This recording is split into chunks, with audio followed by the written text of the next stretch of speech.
4 महीने तक जीतू मुंडा को अपने बहन का मृत्यु प्रमाण पत्र बनाने के लिए भटकना पड़ता है और बाद में बहन का कंकाल लेके वो बैंक के सामने पहुंच जाता है।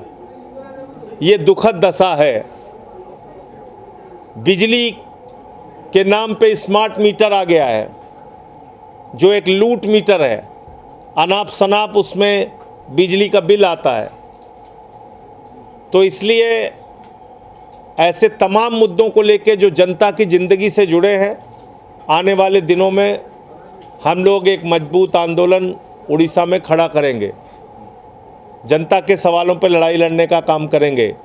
उड़ीसा के पास इतना खनिज पदार्थ है, इतना मिनरल है, कोयला हो, आयरन ओर हो, इतने प्लांट हैं यहाँ पे। तो रोजगार के लिए क्यों यहाँ के नौजवान को भटकना पड़े? जब यहाँ संसाधन है, प्राकृतिक संपदा है, तो नौकरियाँ यहाँ के नौजवानों को यही मिल सकती है। किसी दूसरे के सामने जाने की और हाथ फैलाने की ज़रूरत ही नहीं है।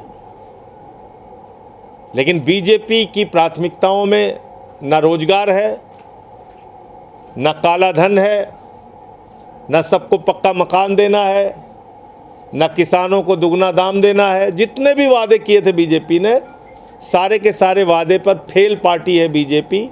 और ये डबल इंजन एक कबाड़ा इंजन में तब्दील हो चुका है, जिसको बदलने का काम हम लोग आम आदमी पार्टी वाले करेंगे। मुझे अफसोस है कि भारतीय जनता पार्टी वो पार्टी है जिसके एक नेता ने पिछले दिनों उड़ीसा के गौरव स्वर्गीय बीजू पटनायक जी को CIA का एजेंट कहा। बहुत अफसोस की बात है। मैं उड़ीसा में पढ़ाई किया हूँ, केओंझर में रहा हूँ। बीजू बाबू उस समय मुख्यमंत्री थे, वो आए थे, हमारे यहाँ चीफ गेस्ट थे।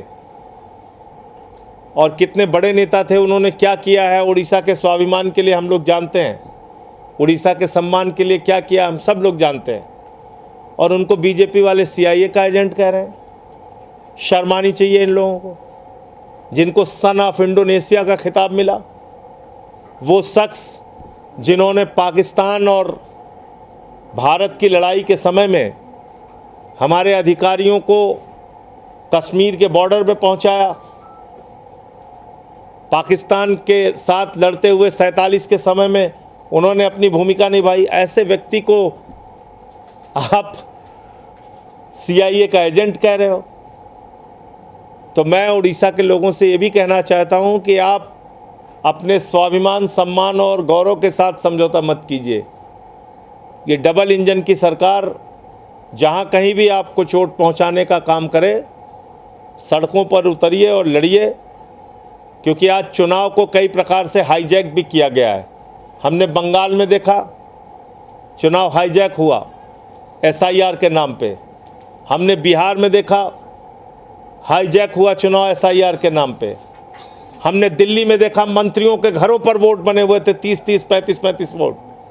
हमने केजरीवाल जी के कॉन्स्टिट्यूंसी में देखा 40,000 वोट काट दिए गए थे और 4,000 वोट से वो चुनाव हार गए।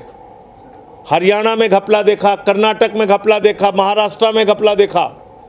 आज चुनाव की प्रक्रिया को निष्पक्ष करने की भी लड़ाई लड़नी पड़ेगी, क्योंकि उड़ीसा में भी SIR शुरू हो गया और यहाँ पर भी वही खेल चलेगा।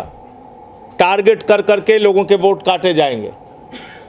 जो बीजेपी वाला है उसका वोट बचा रहेगा, जो बीजेपी वाला नहीं है उसका वोट काटा जाएगा। तो इससे भी सावधान रहने की ज़रूरत है।